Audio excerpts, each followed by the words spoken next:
오늘 거꾸로 교실 과학 시작하기 전에요. 과학책 118쪽에서 119쪽에 있는 과학 이야기를 읽어줄 거예요.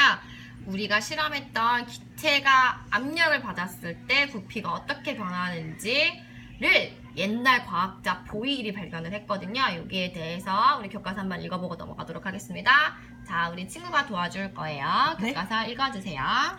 높은 산에 오르면 과자 봉지가 부푸는 형상이나 잠수부가 바닷속에서 내뿜는 공기방울이 해수면으로 올라갈수록 점점 커지는 형상 등을 기체의 압력과 부피의 관계를 이해하는 데 도움이 되는 예입니다. 네, 그 중에서 실생활에서 볼 수 있는 예가 있지요. 네. 과자 봉지를 높은 산에 오르면 과자 봉지가 부풀어요. 본 적 있으세요? 네. 네, 그래서 니요? 본 적이 없어요? 네. 안타깝군요. 다음에 산에 갈 때는 꼭 과자 봉지를 가져가세요. 네. 자, 왜 과자 봉지가 부풀어요? 왜냐하면 땅 근처보다 높은 산에서 과자 봉지가 가해지는 압력이 작아지기 때문입니다. 네, 주변에 있는 이 대기가 원래는 이렇게 누르니까 과자 봉지가 홀쭉하다가 산에 가면은 이 누르는 힘이 작아지니까 과자 봉지가 빵빵해지는 걸 볼 수 있습니다. 자, 여기는 다음 친구가 도와줄 거예요. 영국의 과학자 보일은 기체와 관련된 여러 가지 실험을 하였는데 그 실험 중에서 대표적인 것이 바로 기체의 압력과 부피의 관계를 알아보는 것입니다. 보일은 실험을 하기 위하여 3m가 넘는 유리관을 만들었고 그 유리관을 채울 수 있는 많은 양은 수은을 준비하였습니다. 보일은 유리관에 수은을 넣은 유리관 끝부분에 차있던 공기의 압력을 가하였습니다. 그리고 수은의 양을 점점 늘리면서 공기의 부피가 어떻게 변하는지 관찰하였습니다. 이 실험을 통하여 보일은 일정한 온도에서 기체의 부피는 압력에 반비례한다는 사실을 알게 되었습니다. 자, 이제 반비례라고 했으니까 영재 한번 이야기해볼게. 반비례잖아. 네. 온도가 올라갔어요. 그럼 부피는 어떻게 된다는 이야기일까? 반비례잖아. 그러면 줄어들어요. 맞아요. 줄어들어요. 온도가 내려갔을 때 기체의 부피는 어떻게 돼요? 줄어든다. 온도가 내려갔을 때 기체의 부피는 늘어나지. 늘어난다는 거겠지요. 네. 자, 우리 비행기에서도 마찬가지예요. 높은 산에 올라갔듯이 비행기에서도 과자 봉지를 가지고 가면은 과자 봉지가 부풀어 오릅니다. 왜 그렇습니까? 기압이 높아서. 하늘 높이 공기가 낮아서. 올라갈수록 과자 봉지에 가해지는 압력이 작아지기 때문입니다. 네, 그렇다고 합니다. 네. 자, 이제 오늘 원래 어디 배울 거냐면요. 산소는 어떤 성질이 있을까요? 120쪽부터 할 거예요. 자, 실험관찰책 68쪽, 69쪽이고요. 오늘은 실험이 좀 복잡하기 때문에 잘 가요. 네, 실험 단계를 좀 안내를 해드릴 거예요. 맨 처음 실험복 착용해야 되고요. 보안경, 장갑 실험 직전에 꼭 착용하고 실험합니다. 자, 선생님이 지금부터 사진을 보여줄 건데 이 사진을 통해서 공통점 한 개만 찾아보세요. 둘, 셋. 자, 이 사진에 나타나 있는 공통점은 네, 바로 산소죠. 네, 오늘 핵심 질문이에요. 산소 어떻게? 땡땡땡땡. 산소 어떤? 산소는 어디에? 자, 첫 번째 질문은 실험을 통해서 할 거고요. 두 번째랑 세 번째 질문은 실험 결론 도출 후에 결과 해석으로 세 줄 요약에다 쓰면 되겠습니다. 이 질문들은 잘 기억을 해 두었다가 교실에 돌아와서 세 줄 요약에 쓸 거예요. 자, 첫 번째, 산소 어떻게 발생할까요? 실험으로 발생시켜보게 할 거예요. 두 번째, 어떤 성질을 가지고 있는지. 세 번째, 어디에 이용되는지 등을 알아보도록 할게요. 자, 실험이 좀 어렵기 때문에 첫 번째, 두 번째, 세 번째 모두 다 안전이 가장 중요하고요. 실험에 사용되는 약품 두 가지만 소개해 드릴 거예요. 과산화수소수라고 합니다. 과산화수소수, 피부에 접촉했을 때 화상을 입을 수 있다고 되어 있어요. 그래서 손에 닿지 않도록 조심해야 되고 손에 닿았을 때는 바로 물로 씻어냅니다. 네. 다음 이산화망가니즈라고 하는 애인데 이름이 되게 이상하죠? 과산화수소수에서 산소가 나올 건데요. 산소가 빨리 나올 수 있게 옆에서 도와주는 역할을 하는데 이걸 어려운 말로 촉매제라고 합니다. 이렇게 약품통에서 꺼내서 넣을 거예요. 자, 이거 옷에 묻으면 잘 지워지지 않으니까 조심하셔야 되고요. 자, 세 번째, 유리로 되어 있어요. 오늘 실험기구 처음부터 끝까지 다 유리로 되어 있어요. 수조만 플라스틱이지요. 그래서 실험기구 깨지지 않도록 조심히 다루셔야 됩니다. 자, 마찬가지로 화상 주의하는 거 알 것 같고요.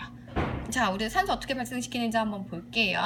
실험관찰책 68쪽에 실험기구 이름 쓰기 되어 있는데요. 한번 보여줄 거니까 잘 기억해놨다가 교실에 와서 쓰십시오. 깔때기, 핀치 집게, 여기 까만 부분이 고무막에, 여기가 삼각형으로 생겨서 삼각 플라스크, 이거 고무로 만든 관이라서 고무관, 여기 잘 보이지 않겠지만 기역자로 생긴 유리가 있어요. 그래서 기역자 유리관, 여기 요렇게 기역자로 생겼어요. 그리고 얘는 큰 아이는 수조, 마지막 수조 안에 들어있는 집기병이 있습니다. 집기병 보이지요? 자, 그리고 실험 약품이에요. 꼭 필요한 거 과산화수소랑 이산화 망가니즈 있다는 거 알아두시고요. 자, 실험 장치 한번 확인해 볼게요. 수조에 물 3분의 2 정도 넣고요. 물을 가득 채운 집기병 2개가 필요합니다. 물이 가득 들어있는 집기병이 2개가 필요해요. 자, 여기 지금 깔때기에 관 끼웠어요. 그쵸? 그리고 이 관에 산소가 새어나가지 않게 핀치 집게로 잡은 모습이에요. 이게 이렇게 꼭 잡혀서 관이 막히도록 해줘야 돼요. 눌려있는지 꼭 확인해 주시고요.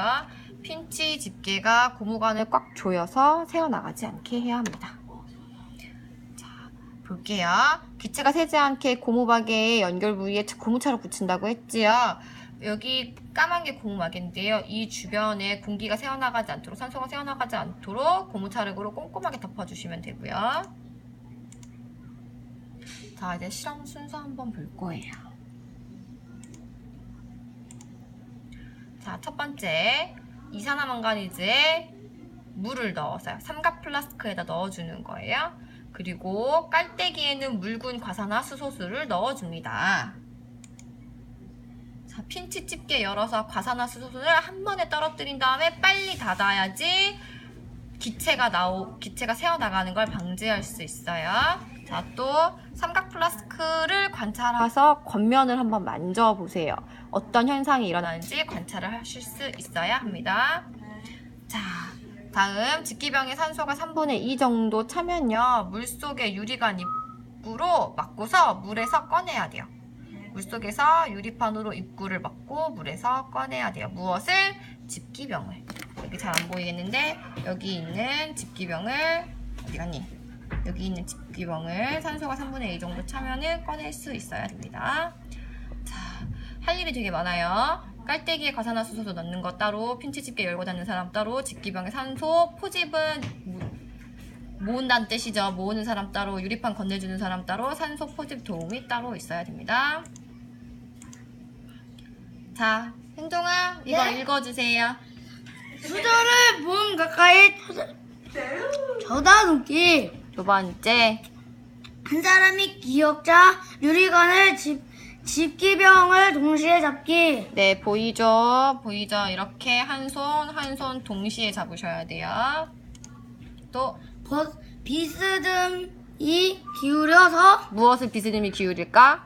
네, 이거요. 그거 뭐, 집기병, 네. 그치? 또, 기역자 유리관이 집기병 안에 들어가게. 여기 집기병에 물 차 있는 거 기억나죠? 물 빠져나오지 않게 조심하시고요. 자, 과산화수소도 떨어뜨리기는 이렇게 합니다. 현정이가 또 읽어줄 거예요. 산소 포집 준비가 끝났을 때 산화수소 넣기. 과산화수소 넣을 거예요. 여기, 자, 시작. 깔때기에 넣는 과산화수소의 양 조절하기. 서준아, 다음. 네가 와서 읽어. 하나만 더 읽고 가. 네. 핀치 집게를 여러 과산화수소를 한꺼번에 흘려보낸 후 바로 핀치 집게 닫기. 그렇지. 핀치 집게 열어서 과산화수소 여러분, 빨리 보낸 안녕. 다음에 다시 닫아주면 됩니다. 자, 변화 관찰해야 되는데요. 여기 과산화수소도 넣자마자 눈으로 무슨 일이 생기는지 보고 삼각 플라스크 여기 겉면 만져보시면 됩니다. 자, 반응이 안 일어나요. 선생님, 저희는 아무것도 없는데요. 이럴 때는 이렇게 하시면 되는데요. 자, 왜 그러냐면 여기 있는 산소가 밖으로 빠져나가서 그렇고요. 네. 그래서 pinch 집게를 함부로 열면 안 돼요. 여기서 반응이 격렬하게 일어나기 때문에 과산화수소수가 튀어오를 수 있어요. 그래서 튀어오르지 않게 pinch 집게를 잘 닫고 이렇게 산소 기체가 넘어갈 수 있도록 해주시면 됩니다. 자, 기체가 발생하지 않으면 과산화수소수를 추정하기 전에 삼각 플라스트를 흔들어 주세요. 그래서 반응이 일어나도록 도와주시고요. 흔들어도 기체가 더 이상 발생하지 않으면 과산화수소수를 또 넣어줍니다. 그리고 마지막 pinch 클래프를 열었다가 얼른 닫으면 과산화수소가 쭉 하고 빠져나가겠지요. 자, 그래서 집기병에 산소가 포집 모일 거예요. 자, 물속에서 유리판으로 집기병 입구를 막은 후에 안정감 있게 꺼내서 보관을 해야 돼요. 산소 이거 갖고 실험할 거라서 날려보내면 안 되고요. 여기 유리판을 막고 있는 거 보이지요? 네. 자, 산소를 포집한 후 집기병을 덮고 있는 유리판을 들어 올리면 어떻게 된다? 산소가 다 빠져나가서 우리 실험은 망한다. 여기 포인트 잘 주시고요. 집기병 2개의 산소를 모아야 돼요. 자, 집기병 안에 산소가 모이고 있는 거 어떻게 하냐고요? 물이 가득 차 있는데 물이 점점 내려갈 거예요. 산소가 들어가면서 산소가 물을 밖으로 밀어낼 거거든요. 그렇게 해서 우리 실험을 교실에 와서 하면 되겠습니다. 자, 모르면 교실에서도 영상 보면서 실험하시면 되고요. 자, 그 다음에 이제 우리 집기병에 산소 모았잖아요. 이거 산소 어떻게 산소인지를 확인할 수 있을까? 무엇을 하면 산소인지를 확인할 수 있을지를 코넬 공책에다가 또 적어 오시면 됩니다. 영상 보고서요. 문제인식 했지요? 산소의 성질 확인하기 문제인식. 그래서 가설 산소의 성질은 이렇게 확인할 수 있다. 실험 설계 지금 PPT에 본 것들 정리해서 단계 나눠서 써가지고 오시고요. 그렇게 해서 모은 산소 결론 도출할 때 이러이러한 방식으로 산소 확인했습니다. 결과 해석 그렇게 해서 산소 어디에 이용하면 좋습니다. 하도록 하겠습니다. 긴 영상 봐주셔서 감사합니다.